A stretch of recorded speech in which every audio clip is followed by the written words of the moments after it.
Hello दोस्तों, मैं रामचंद्र सरोजा आप सभी का चैनल ऑनलाइन स्टडी में आप सभी का स्वागत करता हूं। आज हम लोग देखने वाले हैं उत्तर प्रदेश का मध्यकालीन इतिहास। प्रश्नों के माध्यम से हम लोग पूरा का पूरा ये इतिहास जानने वाले हैं, मध्यकालीन पीरियड का उत्तर प्रदेश का। चलिए स्टार्ट करते हैं पहले प्रश्न के साथ में। आज का पहला प्रश्न है कि सिराज ए हिंद किसे कहा जाता है, यानी पूर्व का सिराज पूछे, सिराज ए हिंद पूछे तो किस शहर को कहा जाता है? तो जौनपुर को कहा जाता है। किसको कहा जाता है? जौनपुर। बात करें अगर जौनपुर की, तो जौनपुर की स्थापना करवाई थी फिरोज शाह तुगलक ने। किसने करवाई थी? एफएसटी ने करवाई थी। अगर पूछेगा इसकी स्थापना किसने करवाई थी, तो एफएसटी ने इसकी स्थापना करवाई थी मोहम्मद बिन तुगलक की याद में। किसकी याद में? मोहम्मद बिन तुगलक की याद में। मोहम्मद बिन तुगलक का बचपन का नाम था जौना खां। और याद रखिएगा जौनपुर में ही अटाला मस्जिद है। क्या है? जौनपुर के अंदर में अटाला मस्जिद है। अटाला मस्जिद। अगर पूछे अटाला मस्जिद का निर्माण किसने करवाया था, तो अटाला मस्जिद का निर्माण जो है वो इब्राहिम शाह सरकी ने करवाया था। इब्राहिम शाह सरकी, सरकी वंश का एक शासक था। सरकी वंश की स्थापना मलिक सरवर ने की थी और सरकी वंश का जो अंतिम शासक था वो हुसैन शाह सरकी था। तो ये याद रखिए, इंपॉर्टेंट है उत्तर प्रदेश के नजरिए से। अगला, आगरा नगर की स्थापना किसने की थी? तो आगरा नगर की स्थापना 1504 में इब्राहिम लोदी ने की थी। किसने? सिकंदर शाह लोदी ने, सॉरी इब्राहिम लोदी छोड़ दीजिएगा, सिकंदर शाह लोदी ने की थी 1504 में। और 1506 में इसने दिल्ली से राजधानी बदल करके 1506 में राजधानी आगरा को बनाया था। अगर ये पूछे कि राजधानी दिल्ली से आगरा किसने बनाई थी, तो सिकंदर लोदी ने बनाई थी। किसने बनाई थी? सिकंदर लोदी ने। और सिकंदर लोदी ने ही हिंदुओं को यमुना नदी में स्नान करने पर रोक लगा दी। तो ये भी इंपॉर्टेंट है। और मस्जिद वगैरह में महिलाओं के प्रवेश पर भी प्रतिबंध किसने लगवाया था? तो सिकंदर लोदी ने। और सिकंदर लोदी जो है वो अपनी सेविंग जो है हमेशा बना के रखता था, तो इसीलिए उसे स्मार्ट बोला जाता है। क्या बोला था? स्मार्ट। तो याद, अगला है चंदावर का युद्ध कब हुआ था? तो चंदावर का युद्ध हुआ था 1194 में। कब हुआ था? 1194 ईस्वी में हुआ था। चंदावर का जो युद्ध है वो मोहम्मद गौरी और कन्नौज के एक शासक थे, नाम है उनका जयचंद्र, उनके बीच हुआ था। और इसमें मोहम्मद गौरी ने जयचंद्र को मार दिया था जान से।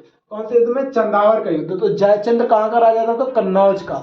कन्नौज को इत्र की नगरी कहा जाता है, इत्र की नगरी।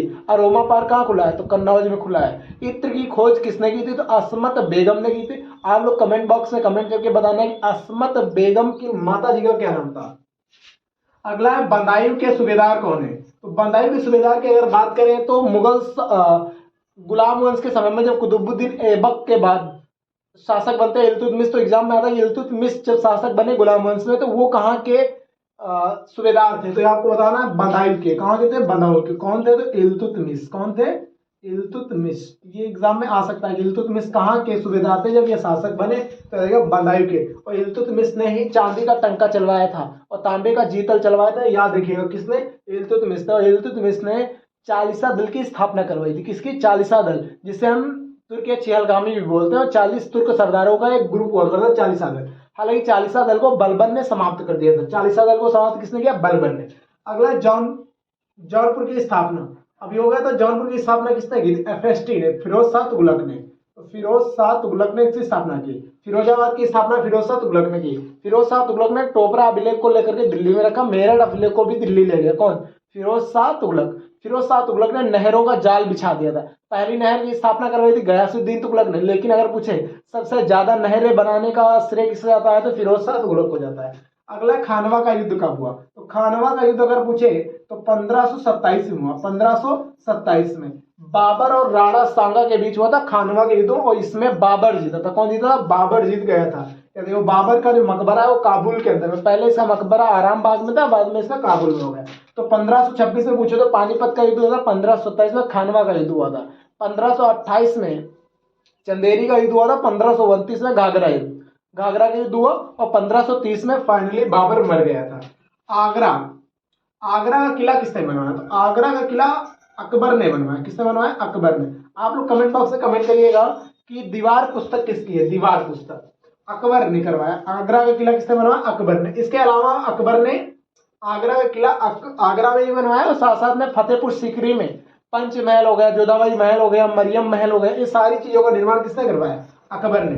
दिल्ली से आगरा राजधानी कौन लाया? तो सिकंदर लोधी ने लाया। बाबरी मस्जिद का जो निर्माण है वो मीर बाकी ने करवाया था। मीर बाकी, जो बाबरी मस्जिद अयोध्या की है उसका निर्माण मीर बाकी ने करवाया था। मीर बाकी जो है बाबर का सेनापति था। किसका सेनापति था ये? बाबर का सेनापति। एतमाद उद्दौला का मकबरा आगरा के अंदर में, इंपॉर्टेंट है, याद रखिए। एतमाद उद्दौला का मकबरा कहाँ पे है? तो आगरा के अंदर में। बुलंद दरवाजा कहाँ पर है?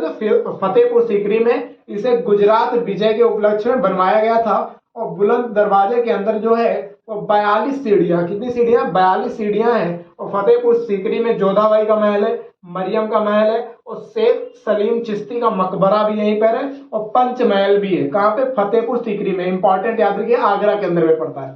आगे अकबर का मकबरा कहाँ पर? तो अकबर का मकबरा सिकंदराबाद में है। हुमायूं का दिल्ली के अंदर में, जहांगीर का लाहौर में, कहीं कहीं शाहदरा भी लिखा रहता है। क्या लिखा रहता है? शाहदरा। तो इससे देख लीजिएगा। अगला औरंगजेब का मकबरा औरंगाबाद में, बाबर का मकबरा काबुल में। पहले आराम बाग में था। आराम बाग आगरा में पड़ता है। शेर शाह सूरी का मकबरा सासाराम में है, बिहार में पड़ता है। सासाराम बिहार में है। ताजमहल की स्थापना शाहजहां ने करवाया था। और याद रखिएगा, शाहजहां के समय को स्थापत्य कला का स्वर्ण काल कहा जाता है, क्योंकि इसके समय में बिल्डिंग्स तमाम सारी बनी थी। ताजमहल भी इसी ने बनवाया। इसके अलावा दिल्ली का जो मस्जिद है उसका नाम क्या? आप लोग कमेंट बॉक्स में बताइएगा। दिल्ली की वो मस्जिद का निर्माण भी किसने करवाया? शाहजहां ने। आगरा से राजधानी दिल्ली कौन लाया? तो शाहजहां। आगरा से राजधानी दिल्ली कौन लाया? शाहजहां लेके आए। खुसरो का मकबरा आप लोग बताइए, खुसरो किसके पुत्र थे? खुसरो का जो मकबरा है वो इलाहाबाद में। इंपॉर्टेंट सवाल, इलाहाबाद में पंडित जवाहरलाल नेहरू जी का जन्म हुआ था। याद रखिए, आनंद भवन कहाँ पे? इलाहाबाद में है। ठीक है। हाल ही में इलाहाबाद की जो रेलवे स्टेशन है उसको हवाई अड्डे के तर्ज पे विकसित किया जाएगा। इलाहाबाद का रेलवे स्टेशन को। अवध का अंतिम नवाब कौन था? तो वाजिद अली शाह। तो अगर पूछेगा पहला नवाब कौन था, तो आप लोग कमेंट बॉक्स में बताइएगा पहला नवाब। वैसे पहले नवाब सादत खान थे। कौन थे? सादत खान। और वाजिद अली शाह अंतिम थे। वाजिद अली शाह की पत्नी का नाम था बेगम हजरत महल। बेगम हजरत महल के पुत्र का नाम था बिरजिस कादिर। याद रखिएगा, बिरजिस कादिर 1857 की क्रांति के समय वाला। सरकी साम्राज्य की स्थापना की थी मलिक सरवर ने। और इसी का एक महान शासक था इब्राहिम शाह सरकी, जिसने अटाला मस्जिद का निर्माण करवाया। और अंतिम शासक इसका था हुसैन शाह सरकी। चौरी चौरा कांड हुआ था 4 फरवरी 1922 को। इसमें कुल 22 लोग मारे गए थे, 1 थानेदार और 21 पुलिस वाले। हालांकि कई कई पुस्तकों में 23 पुलिसकर्मी भी लिखा रहता है। जो भी आया ऑप्शन के हिसाब से करिएगा। काकोरी कांड, यानी इसका नाम बदल करके उत्तर प्रदेश गवर्नमेंट ने काकोरी ट्रेन एक्शन कर दिया है। और काकोरी कांड हुआ था 9 अगस्त 1925 में। इसमें एट डाउन्स ट्रेन को लूटा गया था। याद रखिए, 9 अगस्त 1925 में। अबुल फजल का जो जन्म है वो जालौन के अंदर में हुआ था। और अबुल फजल जो है वो अकबर के दरबार में रहते थे और 9 रत्नों में से एक थे। और इन्होंने आईने अकबरी की रचना भी की थी, अकबरनामा की। किसने? अबुल फजल। जन्म कहाँ हुआ? तो जालौन में। कांग्रेस और मुस्लिम लीग का जो समझौता 1916 में हुआ था। हालांकि आधुनिक में आ गया है, लेकिन कर लेते। कांग्रेस और मुस्लिम लीग की जो समझौता हुआ था, यानी पैचअप जो हुआ था 1916 के कांग्रेस अधिवेशन में हुआ था, जो कि लखनऊ में हुआ था। इस अधिवेशन की अध्यक्षता की थी अंबिका चरण मजूमदार जी ने। इसमें नरम दल और गरम दल भी एक हो गया था। हालांकि अगर पूछे नरम दल और गरम दल किस कांग्रेस अधिवेशन में अलग हो गया था, आप लोग कमेंट बॉक्स में कमेंट करिएगा। यूपी की राजधानियों का परिवर्तन देख लेते हैं। शुरुआत में 1836 में यूपी की राजधानी थी आगरा। 1858 में बदल करके राजधानी इलाहाबाद हो जाती, इलाहाबाद यानी प्रयागराज आज का। 1921 में राजधानी लखनऊ बनती, आंशिक रूप से राजधानी बनती लखनऊ, लेकिन पूर्णतः 1935 में राजधानी लखनऊ को बना दिया जाता है। ठीक है, याद रखिए, राजधानियों क्रम पूछा जा सकता है कि बताइए लखनऊ पूर्ण रूप से राजधानी कब बनी? तो 1935 में। यूपी जो दिवस मनाया जाता है वो 24 जनवरी को मनाया जाता है, क्योंकि 24 जनवरी 1950 को उत्तर प्रदेश का गठन हुआ था। कड़ा मानिकपुर का संबंध अलाउद्दीन खिलजी से है। तो कड़ा वर्तमान में कौशाम्बी में पड़ता है। कौशाम्बी एक महाजनपद भी हुआ करता था। इमाम बाड़ा का अगर पूछेगा, छोटा इमाम बाड़ा, बड़ा इमाम बाड़ा का निर्माण किसने करवाया था? तो अवध के नवाब थे अशफुद्दौला। तो अशफुद्दौला ने इमाम बाड़े का निर्माण करवाया था। अगर पूछे जियाउद्दीन बर्नी किस शहर में इनका जन्म हुआ था? तो बुलंदशहर में इनका जन्म हुआ था। तो ये था उत्तर प्रदेश का मध्यकालीन का इतिहास। आप लोगों को कैसा लगा? प्रश्नों के माध्यम से वीडियो अच्छा लगा तो वीडियो को लाइक कीजिएगा। आप लोगों के लिए प्रश्न ये है कि आप लोग कमेंट बॉक्स में कमेंट करके बताइएगा कि सुहाग नगरी, कैंची नगरी और सूरमा नगरी किन जिलों कहा जाता है। आप लोग कमेंट बॉक्स में कमेंट करके बताइएगा। चलते सर, मिलेंगे नेक्स्ट वीडियो में। जय हिंद, जय भारत, वंदे मातरम।